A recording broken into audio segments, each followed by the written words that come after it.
Hello, আসসালামু আলাইকুম। আশা করি সবাই ভালো আছেন। আমি কাতারে আসছি প্রায় ১.৫ মাস হয়। অনেকে সেটা জানেন। আমি কাতারে আসছিলাম আসলে হাউস ড্রাইভারের ভিসায় বইলা আনছিল। কিন্তু কোম্পানির ভিসা আমার আনছে। বলছিল যে হাউস ড্রাইভার দিবে আমাকে। তা হাউস ড্রাইভারের কাজ করতে আসছিলাম। দেখতেছেন এখন বর্তমানে কি কাজ করি। আমার সাথে মিথ্যা কথা বলছিল যে হাউস ড্রাইভার দিবে। এখন তো প্রায় ১.৫ মাস পর ২ দিন কাজ পাইলাম। আগে একদিন রঙের কাজ করছিলাম, এখন আমার এই যে ছাদ ভাইঙ্গা তারপরে এটা আবার ক্লিন করতেছি। অনেক পরিশ্রমের কাজ ভাই, আবার পুরাপুরি টাকাটা পাবো না। যে আমার কাজটা দিছে হ্যাঁ আমার 50% টাকা নিয়ে যাইব। যদি ১০০ রিয়ালের কাজ আমি 50 রিয়াল পাবো ভাই। কাতারের অবস্থা বর্তমানে খুব খারাপ।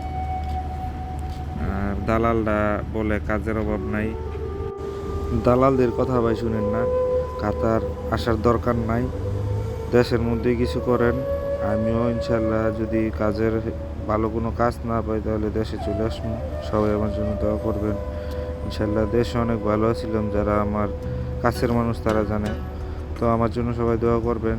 যদি ভালো কোনো কাজ পাই তাহলে করবো, নাহলে দেশে চলে আসবো। বর্তমানে কাতার খুব খারাপ, খুব খারাপ অবস্থা। কেউ কাতার আসার চিন্তা করেন না।